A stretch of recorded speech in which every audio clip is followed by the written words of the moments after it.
Cricket ಪ್ರೇಮಿಗಳಿಗೆ good news ಸಿಕ್ಕಿದೆ. ರಾಜ್ಯ ಸರ್ಕಾರ ಬೆಂಗಳೂರು ಹೊರವಲಯದಲ್ಲಿ ಅಂತಾರಾಷ್ಟ್ರೀಯ ಮಟ್ಟದ ಕ್ರೀಡಾಂಗಣವನ್ನು ನಿರ್ಮಾಣ ಮಾಡುವುದಕ್ಕೆ ಶಂಕುಸ್ಥಾಪನೆಯನ್ನ ನೆರವೇರಿಸಿದೆ. ಸಿಎಂ ಸಿದ್ದರಾಮಯ್ಯ ಶಂಕುಸ್ಥಾಪನೆಯನ್ನ ನೆರವೇರಿಸಿದ್ದು ದೇಶದ ಎರಡನೇ ಅತಿ ದೊಡ್ಡ ಕ್ರೀಡಾಂಗಣ ಇದಾಗಲಿದೆ. ಬರೋಬ್ಬರಿ 80,000 ಆಸನದ ಸಾಮರ್ಥ್ಯವುಳ್ಳ ಈ ಕ್ರೀಡಾಂಗಣದ ವಿಶೇಷತೆಗಳು ಏನು ಅನ್ನುವ ಕಂಪ್ಲೀಟ್ ಡೀಟೇಲ್ಸ್ ಇಲ್ಲಿದೆ. ದೇಶದ ಎರಡನೇ ಅತಿ ದೊಡ್ಡ ಸ್ಟೇಡಿಯಂಗೆ ಶಂಕುಸ್ಥಾಪನೆ. 80,000 ಸೀಟ್ ಕೆಪಾಸಿಟಿ, 950 ಕೋಟಿ ವೆಚ್ಚ. ಕ್ರಿಕೆಟ್ ಪ್ರೇಮಿಗಳಿಗೆ ಇದು ನಿಜಕ್ಕೂ ಗುಡ್ ನ್ಯೂಸ್.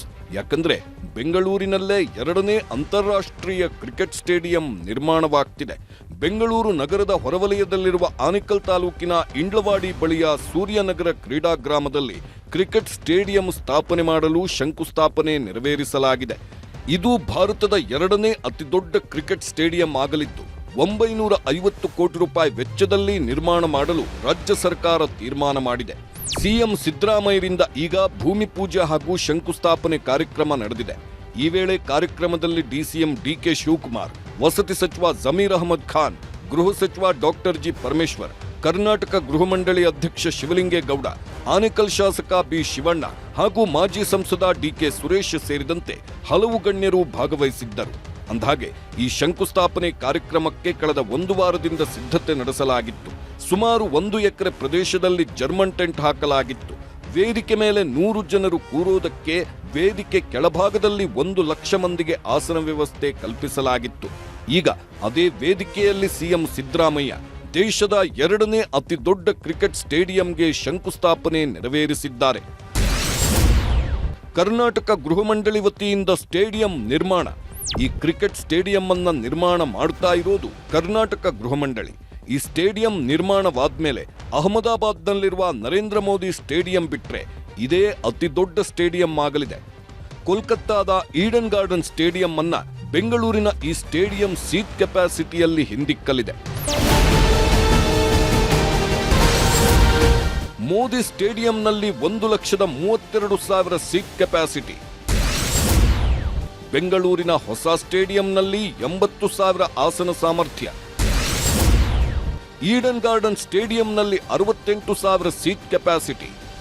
ಮೋದಿ ಸ್ಟೇಡಿಯಂನಲ್ಲಿ 1,32,000 ಸೀಟ್ ಕೆಪಾಸಿಟಿ ಇದೆ. ಆದ್ದರಿಂದ ಅದು ಅತಿ ದೊಡ್ಡ ಸ್ಟೇಡಿಯಂ ಆಗಿರಲಿದೆ. ನಂತರದಲ್ಲಿ ಬರುವುದು 80,000 ಆಸನ ಸಾಮರ್ಥ್ಯವಿರುವ ಬೆಂಗಳೂರಿನ ನೂತನ ಸ್ಟೇಡಿಯಂ. ಈ ಬೆಂಗಳೂರಿನ ಸ್ಟೇಡಿಯಂ 68,000 ಸೀಟ್ ಕೆಪಾಸಿಟಿ ಇರೋ ಕೋಲ್ಕತ್ತಾದ ಈಡನ್ ಗಾರ್ಡನ್ ಕ್ರಿಕೆಟ್ ಸ್ಟೇಡಿಯಂನ ಸೀಟ್ ಕೆಪಾಸಿಟಿಯನ್ನ ಹಿಂದಿಕ್ಕಲಿದೆ. ಚಿನ್ನಸ್ವಾಮಿ ಸ್ಟೇಡಿಯಂ ಈ ನೂತನ ಸ್ಟೇಡಿಯಂಗೆ ಹೋಲಿಸಿದ್ರೆ ಸೀಟ್ ಕೆಪಾಸಿಟಿಯಲ್ಲಿ ಅರ್ಧದಷ್ಟಿರಲಿದ್ದು ಅಂತಾರಾಷ್ಟ್ರೀಯ ಪಂದ್ಯಗಳಿಗೆ ಈ ಸ್ಟೇಡಿಯಂ ಅನುಕೂಲವಾಗಲಿದೆ.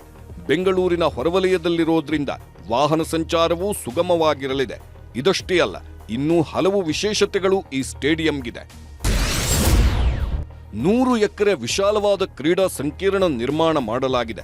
ಇದರಲ್ಲಿ ಕೇವಲ ಕ್ರಿಕೆಟ್ ಸ್ಟೇಡಿಯಂಗೆ 950 ಕೋಟಿ ರೂಪಾಯಿ ವೆಚ್ಚ ಮಾಡಲಾಗುತ್ತಿದೆ. ಈ ಕ್ರೀಡಾ ಸಂಕೀರ್ಣದಲ್ಲಿ 27 ವಿವಿಧ ಕ್ರೀಡೆಗಳಿಗೆ ಅವಕಾಶ ಇರಲಿದೆ. ಒಳಾಂಗಣ ಕ್ರೀಡಾಂಗಣ, ಈಜು ಕೊಳಗಳೂ ನಿರ್ಮಾಣವಾಗಲಿವೆ. ಬೃಹತ್ ಸಮಾವೇಶ ಸಭಾಂಗಣಗಳನ್ನು ಇಲ್ಲಿ ನಿರ್ಮಿಸಲಾಗುತ್ತದೆ. ವಿಶಿಷ್ಟ ಆಸನ ವಿನ್ಯಾಸ ಮಾದರಿ ಅಳವಡಿಸಲಾಗುತ್ತದೆ. ಈ ಸ್ಟೇಡಿಯಂನಲ್ಲಿ ಹಾಲ್ ಆಫ್ ಫೇಮ್ ಕೂಡ ಇರಲಿದೆ. ಕ್ರಿಕೆಟ್ ಸ್ಟೇಡಿಯಂ ಕೆಲವೇ ವರ್ಷದಲ್ಲಿ ಅನಾವರಣಗೊಳ್ಳಲಿದೆ.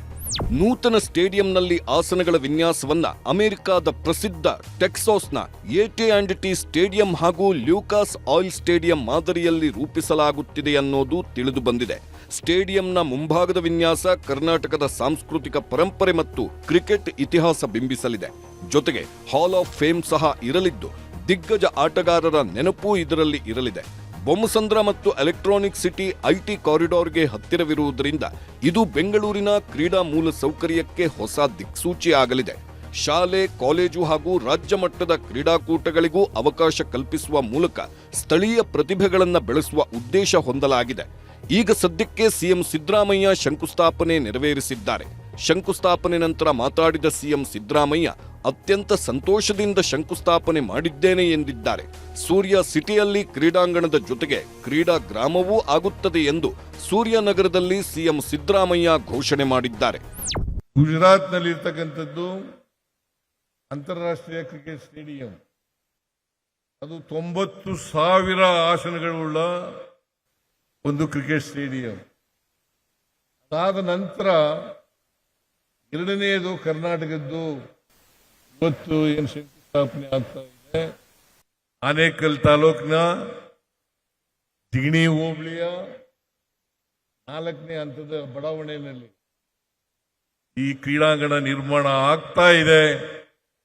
ಇದಕ್ಕೆ ನಾವೆಲ್ಲರೂ ಸೇರಿ, ನೀವೆಲ್ಲರೂ ಸೇರಿ ಗುದ್ಲಿ ಪೂಜೆಯನ್ನು ನೆರವೇರಿಸಿದ್ದೇವೆ. ಸಂಚಾರ ದಟ್ಟಣೆ ಕಡಿಮೆ ಮಾಡಲು ಸ್ಟೇಡಿಯಂ ನಿರ್ಮಾಣ.